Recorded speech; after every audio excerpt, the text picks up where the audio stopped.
Today we are having the second lecture of Advanced English. I'm going to wait for about 30 seconds for you to take out a piece of paper and a pen. We would be working on the usage of because, since and as. मैं इसको फिर से देख लेता हूँ कि ये आपको सही तरीके से समझ आ रहा है या नहीं आ रहा. So it's because, since and as. I'm going to wait for about 30 seconds and I'm going to start with the lecture, which is going to last for about 10 minutes, 10 to 12 minutes.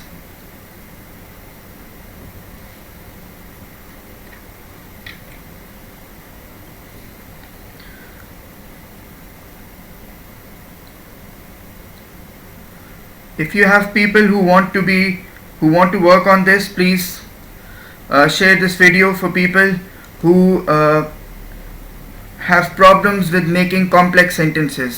आप में से जिन भी students को complex sentences बनाने में problem है वो आपने आज वो लिखना है. And you have to write down at least I would say 25 plus sentences, after which we would be starting with this. Let's start with this.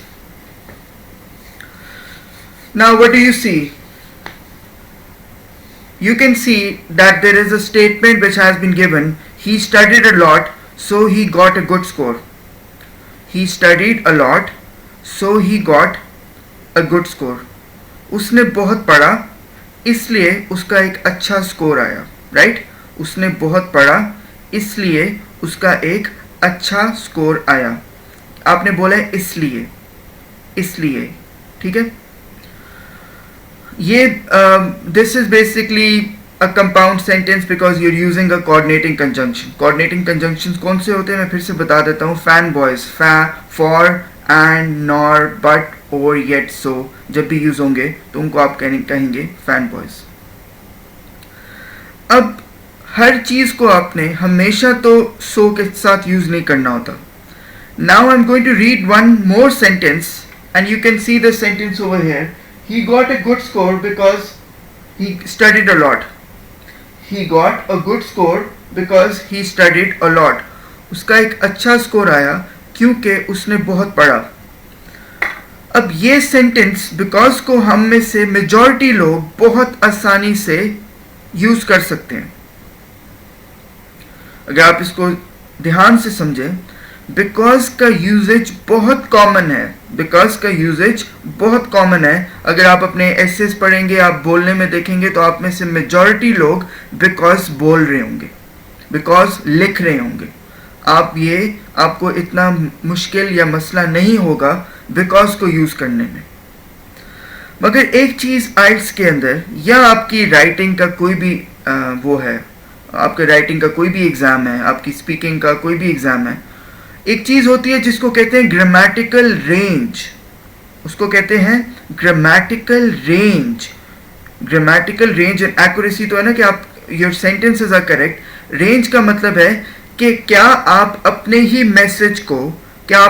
Message को डिफरेंट वेज में लिख सकते हैं या नहीं लिख सकते. अगर आप में वो एबिलिटी है कि आप अपने ही मैसेज को डिफरेंट वेज में लिख सकें, तो एग्जामिनर चाहे वो जिस भी एग्जाम का हो, एडवांस्ड इंग्लिश में मैं सिर्फ आइट्स की बात नहीं करूंगा, I will also talk about spoken English और GRE, GMAT. The examiner is bound to give you a higher score because you are now saying your message in a different manner. Are you getting the point? Now मैंने अपने 10 साल के career में majority लोगों से जब भी पूछा है कि आप बिकॉज के साथ सेंटेंस को स्टार्ट करें, तो 80% लोग कहते हैं कि हमें स्कूल में बताया गया था कि बिकॉज के साथ सेंटेंस हम शुरू करते हैं तो वो सेंटेंस गलत होता है. हमें बताया गया है कि अगर हम बिकॉज के साथ सेंटेंस को शुरू करेंगे तो वो सेंटेंस गलत है, वो सही नहीं है. अब मैं आपको एक सेंटेंस पढ़ने का कहूंगा जिसके बाद आपकी शायद ये एम्बिग्विटी क्लियर हो जाए. Okay, now what can you see? उस ऊपर सेंटेंस में लिखा हुआ है because he studied a lot so he got a good score. Because he studied a lot, so he got a good score. Urdu में इसका मतलब क्या है? क्योंकि उसने बहुत पढ़ा, क्योंकि उसने बहुत पढ़ा इसलिए उसका अच्छा स्कोर आया. उर्दू में तो ठीक है ये, क्योंकि उसने बहुत पढ़ा इसलिए उसका अच्छा स्कोर आया. मगर इंग्लिश के अंदर एक कॉन्सेप्ट है जिसका नाम है रिडंडेंसी. रिडंडेंसी का मतलब होता है कि आपने अगर एक चीज बता दी है तो उसको फिर से बताने का कोई तुक नहीं बनता. There is no point of saying the same thing again. अब जब हम अपने एसेज लिखते हैं, जब हम इंग्लिश बोलते हैं, जब हम कुछ चीज कर रहे होते हैं, तो हमें आदत होती है, हम लिख देते हैं because he studied a lot, because he studied a lot so he got a good score. यहां पे जो सो लगा है वो गलत है, वैसे ही गलत है जैसे ऑल्दो के साथ बट लगाना गलत होता है. जब आपने यहां पे लिख दिया है because he studied a lot, क्योंकि उसने बहुत पढ़ा, अब आपने इसके बाद इसलिए लगाने का कोई रीजन नहीं है. There is no reason for putting so. So if you are starting a sentence with the conjunction because he studied a lot, ये क्या है? ये एक सेंटेंस है जो in itself incomplete है. इसके साथ एक और सेंटेंस का होना जरूरी है. अगर मैं आपको कहता हूँ क्योंकि मैं थका हुआ था, क्योंकि मैं थका हुआ था, अब मैं इसके बाद कोई और सेंटेंस नहीं लगाऊंगा तो मैं अपना मैसेज तो नहीं कन्वे कर सक रहा ना. मैं कह रहा हूँ क्योंकि मैं थका हुआ था. अच्छा आप थके थे तो क्या? मैं कहूँगा क्योंकि मैं थका हुआ था मैंने ऑनलाइन लेक्चर नहीं लिया. Because I was not feeling well, I did not. आप कहेंगे because I was not feeling well, I did not attend the online lecture. Students कहेंगे. अब एक चीज आपने याद करनी है. You have to remember that when you are giving the reason, जब पहला वर्ड ही because है, because he studied law, क्योंकि उसने बहुत पढ़ा था, क्योंकि उसने बहुत पढ़ा था. अब अगर आपने यहां पे so लगाया तो वो गलत होगा. यहां पे आप सो नहीं लगा सकते, यहां पे आप देयरफॉर नहीं लगा सकते, यहां पे आप 10 नहीं लगा सकते. If you have written down, if you have written down because in the beginning of the sentence, you are bound to connect it with another sentence और it would be an incomplete sentence. अगर आपने एक sentence के शुरू में because लगाया है, for instance मैं आपको एक सेंटेंस बना के देता हूं. Because he had money, he invested in the project. Because he had money, he invested in the project. He invested in the project because he had money. अब आपका सवाल ये होगा मेरे से कि because भी तो सही है, because बिल्कुल सही है, because में कोई गलती नहीं है, मगर आप एक ही ऐसे के अंदर 9 बार because यूज करेंगे और लिखेंगे कि he invested the money, he invested in the project because he had money. तो किसी भी एग्जाम, किसी भी इंग्लिश एग्जाम का एग्जामिनर आपको स्कोर लिमिटेड देगा. वो कहेगा इस इंसान को बिकॉज के ऊपर कोई वर्ड ही नहीं आता, या बिकॉज को सिर्फ बीच में यूज करना आता है, इसके राइटिंग में, इसकी स्पीकिंग में वेरिएशन नहीं है. अच्छा, वो जो वेरिएशन है वो क्रिएट होती है जब आप बिकॉज को सेंटेंस के शुरू में यूज कर देते हैं. I repeat it again. Because को यहां यूज करना भी ठीक है और जब आप उसको शुरू में यूज करेंगे वो भी ठीक है, मगर जब उन दोनों की कॉम्बिनेशन बनेगी, when there would be combination of both, you would be getting a much higher score, because now you are proving to the examiner that you have something called grammatical range. आपकी range है, आप एक ही word को बार बार एक ही किस्म के sentence में use नहीं करते, आप अपने सेंटेंस को वेरी कर लेते हैं. Got it? Because he studied a lot, he got a good score. अब इसका एक और, because there is a lockdown, because there is a lockdown, we are not having classes. Because there is a lockdown, comma, we are not having classes. Because there is a lockdown, we are not having classes. ये क्या है?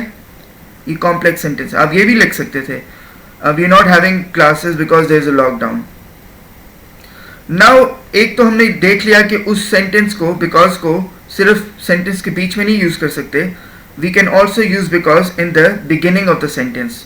But when we use them in the beginning of the sentence, we don't have to use the same conjunction जिसकी एक उसी तरीके का meaning है, उसको फिर से नहीं लिखना, Moreover, we have to ensure that we punctuate it correctly. We have to ensure that we connect it with another sentence, क्योंकि ये he got a good score तो एक independent thought है, ये एक sentence बनता है, मगर because he studied a lot itself अपने तौर पे एक complete sentence नहीं है, जिसकी वजह से वो अगर आपने लिख भी दिया तो वो sentence गलत होगा, right? अब ये तो हमने सेंटेंस स्ट्रक्चर के बारे में थोड़ा बहुत किया था. अब जो दूसरी चीज आती है वो ये आती है कि बिकॉज का कोई सिमिलर वर्ड है. मैं आपको एक वर्ड बताता हूँ, सिंस. सिंस को हम we normally use since like I have been working since 2010, I have been watching TV since morning. Since का मतलब है उस टाइम से, उस टाइम से. प्रेपोजिशन में सिंस का मतलब है उस टाइम से, राइट? वो स्पेसिफिक पॉइंट इन टाइम होता है. आप जब प्रेपोजिशन टाइम का बता रहे होते हैं, he has been working since Monday, वो मंडे से इन चीजों पे काम कर रहे हैं. अच्छा, अब ये चीज आपको याद करनी पड़ेगी, और अगर आप किसी और बंदे के साथ शेयर भी करना चाहते हैं, अपने कमेंट बॉक्स में भी लिखना चाहते हैं. सिंस का मतलब सिर्फ प्रेपोजिशन में ये नहीं होता कि उस टाइम से. सिंस का मतलब क्योंकि भी हो सकता है. सिंस बिकॉज का सिमिलर वर्ड है. सिंस सिर्फ प्रेपोजिशन नहीं है, सिंस कंजंक्शन भी है. आप चाहे जिस बुक से इसको वेरीफाई करें, जैसे आप बिकॉज को यूज कर सकते हैं. If you are using because, you can also use since, because since also means क्योंकि. सिंस का मतलब बिकॉज होता है. और जो तीसरा वर्ड है वो है एज. एज भी आप प्रेपोजिशन में यूज करते हैं. जैसे as a teacher I have to teach everything. Teacher होने की वजह से मुझे करना पड़ता है. मगर एज भी एज अ सबऑर्डिनेटिंग कंजंक्शन का मतलब होता है बिकॉज. एज का मतलब भी होता है बिकॉज. अब आपने अपने ग्रामेटिकल रेंज में इन दो वर्ड्स को एंटर कराना है.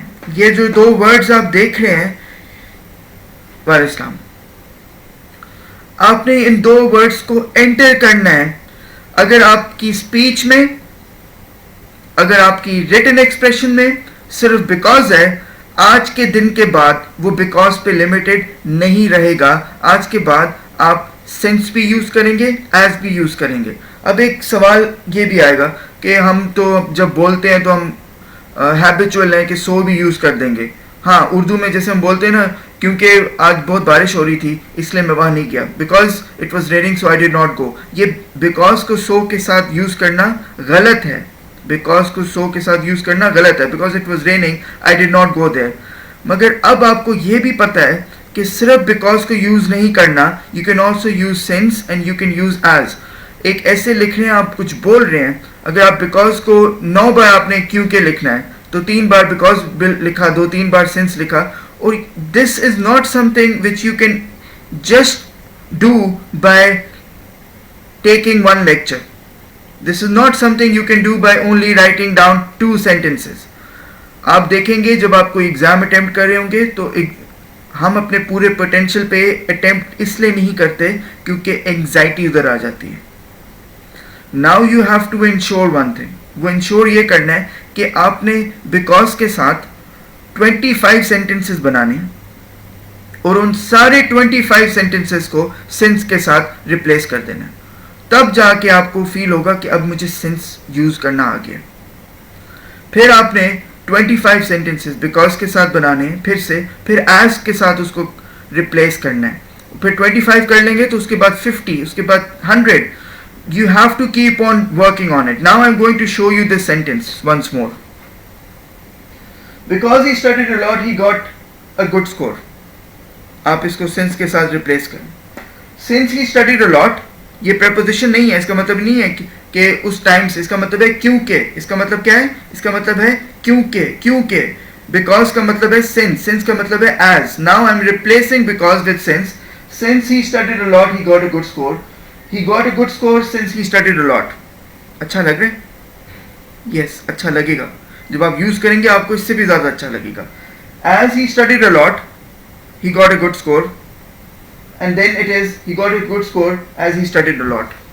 Now I want you guys to make these sentences. अगर आप इनके sentences नहीं बनाएंगे तो कोई फ़ायदा नहीं होगा. आप कल भी because यूज़ कर रहे थे, आप हफ्ते के बाद भी कर रहे होंगे, आप 10 दिनों के बाद भी because ही यूज़ कर रहे होंगे. because को यूज़ करना गलत नहीं है, मगर इतनी रेपिटेशन में यूज़ करने से आपका स्कोर नीचे चला जाता है, क्योंकि वो कहते हैं कि आपके पास तो वैरायटी ऑफ वर्ड्स ही नहीं है ग्रामर में. वोकैबुलरी की बात नहीं कर रहा, as far as grammar is concerned आपके पास variety of words नहीं है. Did you get it? So the crux of the lecture was that there is a way in which you could write down he studied a lot so he got a good score. आप एक sentence जब लिखते हैं because he studied a lot he got a good score, तो आपने because के साथ so नहीं यूज़ करना, as के साथ so नहीं करना, क्योंकि आपने एक बार because लिख दिया तो अगले सेंटेंस के शुरू में उसके शुरू में आपको फिर से कंजंक्शन को यूज़ करना ज़रूरी नहीं होता. और फिर आप because को रिप्लेस करेंगे since के साथ. since सिर्फ प्रपोजिशन नहीं होता, it is also a subordinating conjunction, and you can also replace it with as. I want you guys to write down at least 25 plus sentences with since and as so that it enters your system. Okay, thank you.